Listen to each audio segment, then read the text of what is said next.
Just how worried should we be about Blackburn Rovers' current form? That's our question on This Week Where Rovers Walk. And are you a Dolan in or are you a Dolan out? We're going to be asking Tom, Mark and Jason for their views on who starts against Cardiff City this weekend and looking at our November fixtures across this month as well. And also, with Bonfire Night, which player needs a rocket?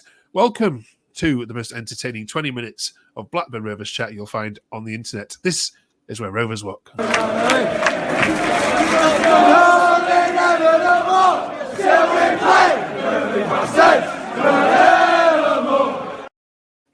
That early season optimism is starting to fade, except in this room. Welcome back, Tom, Mark, and Jason, of course. Now, should we just kick this off by saying Sheffield United are a good side and by far deserved that 3 points?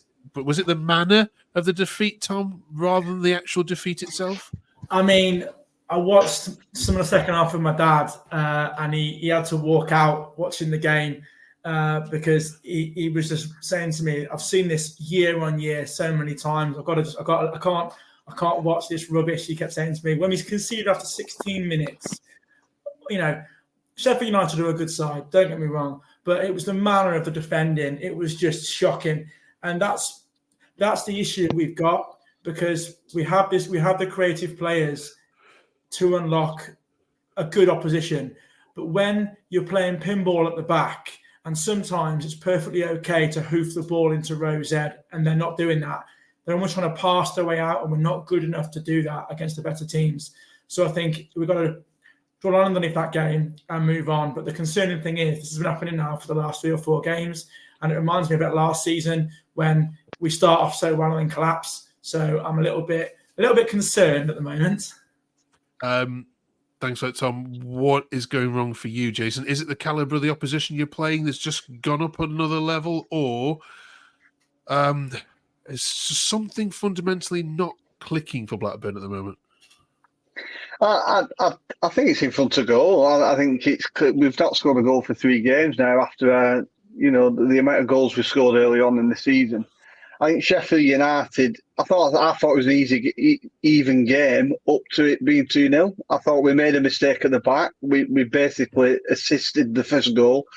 Other than that, I thought it was pretty even. And I don't think they created too much. We didn't create hardly nothing. Apart from Edge's chance, although I don't think he could have done any more to get on the end of it, I think. But I think it's in front of goal. We're not taking the chances yet. Against Sheffield United, that chance across the face of goal where Edge is going on there, we've got to be taking them against teams like that, because it proved, I think we had 1 shot on target all game, I think. Yeah. So I think that's right. It's in front of goal, and it's back to what we were saying last week and the week before and the week before that. And it's a simple case of when the strikers are not going to run, so they're not getting a chance to sort of build on form, build and run the form up. And I think it's back to that. It's back to what I spoke about last week. I think he needs to settle down and just play the same striker 3-4 games. I think that's what he needs to do. Marcus, did he realise that Guy just isn't good enough? Probably. I think there's a bit of that. I think with all the strikers, I think we said last week he's mixing and matching. I think he's unsure who to play, and I think I know Harry Leonard. He's only just come back from fitness, and he put him straight on the bench on Saturday, which I was a bit surprised. Which is way ahead of. It's a big indicator that though, Mark. Big indicator where he's at in his head, where even a young lad's been out injured for a while. That's straight it. In. Yeah. Exactly. Yeah. Which because again he's not panic, but it's a bit. He's clearly not fully fit, and he's just had a game in the under 23s, and like I said, he's put him on the bench. So, just similar to what Jason and Tom have said. Really, I think it's becoming a bit of a concern and a bit of a worry now, because even with the games coming up, I'm thinking where the goals coming from. So, I don't know. And even like you said, you can look at change this, change that. He started changing things around a little bit, and still nothing's quite working. And And I think he alluded to the fact that, I think, because Jason was saying then about, obviously, there was nothing really much in the game on Saturday. And then obviously when Sheffield United got the second goal, the heads went and the belief had gone. And Eustace alluded to that after the game. So again, that's disappointing. Again, there's just that belief's not there to try and get back in the game. So, and confidence starts going after a bit, doesn't it? Once this starts going, confidence gets things can get worse. I don't think Sheffield United were that good at the weekend. No. I mean, we gifted them the first goal. The second goal, Purse saved it, knocked it straight to their play. Good finish, I'll give him that. But we sort of gifted them both goals. I know they were the better side, I'm not saying that, but I don't think they were. I thought West Brom were better. But that's the concerning thing, isn't it? It's opinion. like we're gifting these teams the chances, and we can't finish our own. And I know Hedges, it was a difficult opportunity to score, but we've got to be doing better with that. And there's nothing worse. If they go on and score a great goal through their own play, fair enough. When Joe Rankin-Costello, I don't know what he was doing. He literally passed the ball to their player, and it's just so many unforced errors at the moment. It's costing us. Absolutely. Let's have a look at some social media takes from the game. Pretty much wraps up nearly everything you've said there. Tommy says it's the most comfortable win Sheffield United will have all season. They offered nothing. We offered nothing. No pressure, no momentum, no attacking threat, no goal in 3 games. We need better quality players.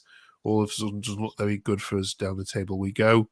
Not Your Business says these last few games have set a worrying trend.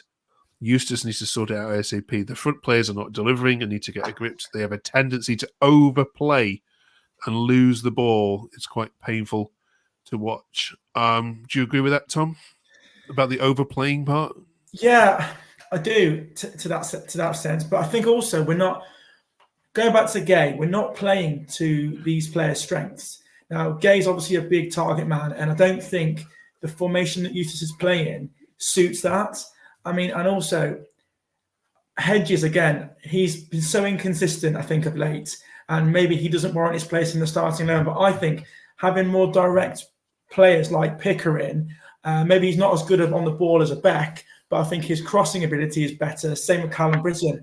And if they can get the ball firing in, a bit like Ripley and what's Wilcox used to do back in the day, and target Gay to flick-ons, that's more to his strengths. So I think it's all well and good trying to pass out from the back and play his tickets like a football, but someone like Cantwell, who's clearly our best player, he sometimes gets stifled because he's trying to do a bit too much, and then we'll lose the ball, or Dolan will try and take a man on and lose his feet, and then it gets really frustrating, and the fans get on the players' backs. I think something has got to change with the formation and the style of play moving forward in the next couple of games. Okay, let's look at some more, and I want to get your opinions on Dolan, because lots of fans, Jason, were saying it's time for him to be out of this side. Matthew says, I think we should have shifted Ohashi to the wing and put Leonard on for Dolan in the second half. And Joe says, Eustace committing crimes by starting Hedges and Dolan again. We have to drop them both. I think many would agree that Hedges perhaps needs a spell on the bench. But what about this? What about Dolan for you, Jason?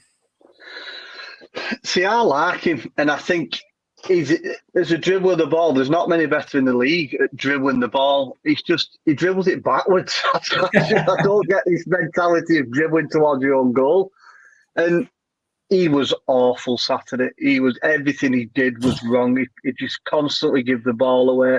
And to be fair to Eustace, he did drop in the last game, to be fair. So you think, it seems like it's had the opposite effect of what he wanted. I don't think it's not getting the kick up the proverbial. It's actually made him worse, because he looked like he was trying too hard.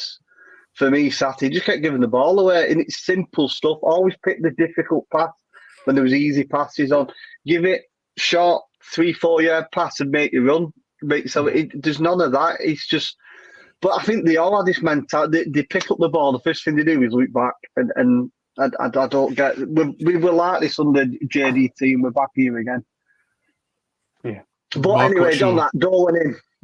I'm a Dolan in guy. I do like him. Okay. Mark, what's your view on all that? Yeah, pretty much spot on that. I get really frustrated with Dolan. I think he's one of these players that has one good game in every 5 or 6, and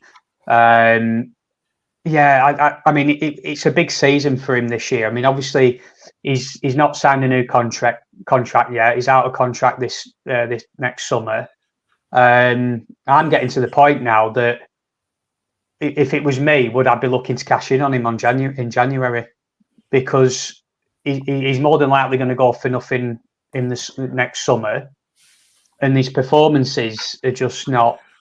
It's just too frustrating for me. I'd be looking to cash in and see if we can get some money for him in January.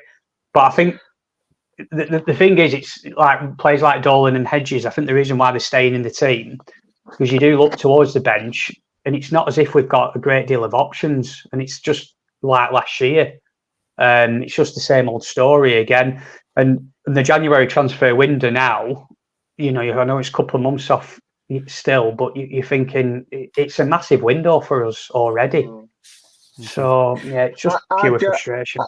I genuinely think Hedges is in the team for his defensive work. That's what I think. Yeah, he's probably. In the team because he's created nothing forward, but he looks pretty solid covering his right back and left back. I know they keep switching, but he looks decent defensively. But he's a winger. Yeah. I don't get that. You don't have a winger in the team because he's good defensively. I just think it's time. There's players who could play there.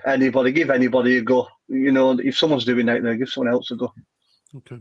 Yeah. I just want to read one more out to you. I've not got it on the screen, but it's one which I want to get your views on. Mark Taylor says on Twitter, since Cantwell has been introduced to the team, our goals have dried up.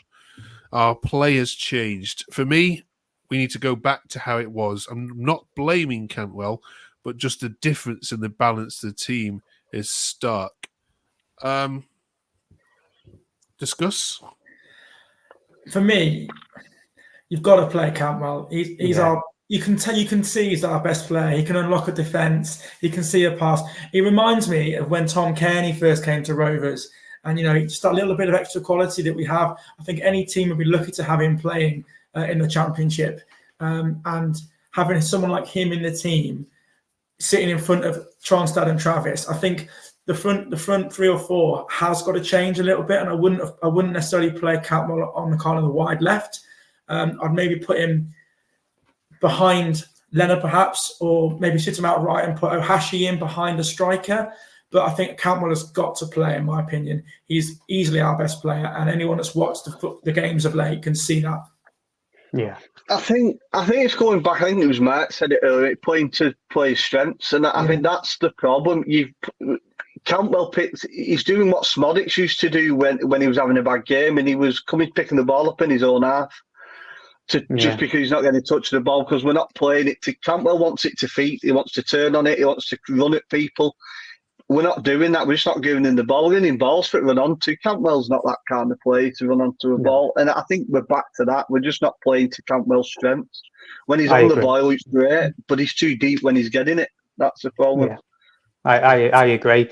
Probably he gets frustrated with again, because you can see it, can't you? You can see his frustration. He's frustrating, probably with the caliber of player that he's playing with. It might not be quite what he's used to. But to say, you've got to have him in the team. If he comes out of the team, who comes in? So, the thing is, how many gems over the years have we had? We've had mediocre players with a few quality ones, like your Smodics, your Dak, Armstrong, Brereton. Yeah, now, obviously, we have these few quality players that play with mediocre players, and we just get found out. And then eventually they go on to pastures new, and someone else comes in and it starts over again. It's the same old thing every year. Yeah, it's still early days. Let's be honest, it's still early days. How many games has Cantwell started? 3, 4. It's still early. Come on, let's be a bit. 2 weeks ago, I thought we were going to win the league. Yes, right. You did. Let's have a look at the November fixtures that this month is thrown up. Then, obviously, Stoke City on Wednesday night. We're recording before that. We'll talk about the Cardiff game in a second. A resurgent Cardiff as well. Then a 2-week break. And then Portsmouth at home, Middlesbrough away, which will be a tough one. And then Leeds at home to finish off the month. So there's some tricky games for Rovers coming up. Let's talk about the Cardiff game first of all, though, Mark. Who starts? who starts for Cardiff, or who starts in Cardiff? Sorry, I should say. Let's bring up the starting 11 to help us out with this. In fact, you pick out the defence for us, if that's all right, Mark, because there's lots of people calling for lots of changes to this side. Yeah, I mean, the thing is, obviously individual mistakes are happening, and I don't know if it's just the players that are playing at the minute. I mean, again, just as I've said not so long ago, it's who do you bring in? And I'll be honest with you, I look at the bench and I look at the squad, and even looking at the subs from the weekend, who realistically comes in from that's going to make an impact.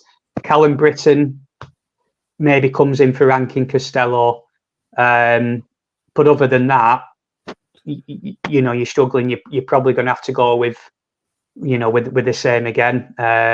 So I don't know. I mean, don't know what the other lads think, but it doesn't fill me with confidence looking at who we could possibly bring in. So it's more of the same again, really. Jason? For me, looking at that, it would be Britton for Costello. I just think Britton's our best right back. He's the most natural right back we've got, and he's got the pace to get forward and get back. I think Rankin Costello can get caught forward a bit sometimes, he drifts. But I think it was Tom said it last week about Buckley on the pitch with Tronstad and TYRHYS. I would probably take edges out, play Buckley down the middle, Cantwell out right, and I'd probably leave it at that, and have Dolan out wide, Cantwell out wide, Lashy and Buckley just behind the Lashy, and that's what I would. For me, we need to try some. Buckley is too good to sit on the bench. We need someone to create chances. He's a chance creator. Get him on there. Just on that, Jason, there's a reason Buckley. I mean, even under the previous manager, there's a reason why these managers are not playing him. Yeah. And it's not the talent. I mean, I know you said about Hedges. It's the work rate, and managers like Eustace, they want players with the work rate. I think that's where Buckley lets him down. This is not just under Eustace; this has been under previous managers. So that's the reason I think managers are not playing him. I think Sigurdsson's the same. I think it's an attitude done with Sigurdsson because definitely. Again, I think he's brilliant. I think it baffles me sometimes why he's not getting more game time. So there's got to be something else. And I know there has been rumours of an attitude problem with him before. So I think he doesn't suffer fools, Eustace. And I think that's the problem. You either work hard or you don't get in the team. I think that's the way it is. Yeah. Okay. All right, then. Thank you very much for that. Before we let you go this week, of course, it's Bonfire Night. So we're asking all Blackburn fans, which one player needs a rocket on their backside to light this season up? Who's the one that hasn't excelled when you were expecting them to? Tom, can you kick off this debate for us and friend? I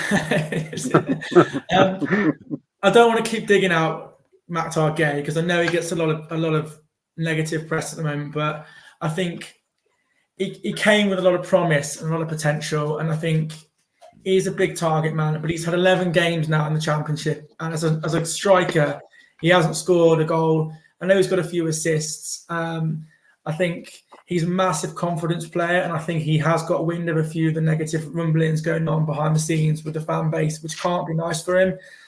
But I think if he can get a goal, if it's a penalty or a tap-in or comes off his backside, whatever it is, just a goal, to get his confidence up and running and get his season up on track. I think he's the sort of player that I think needs a bit of a rocket or need a confidence boost to get himself really firing on all cylinders.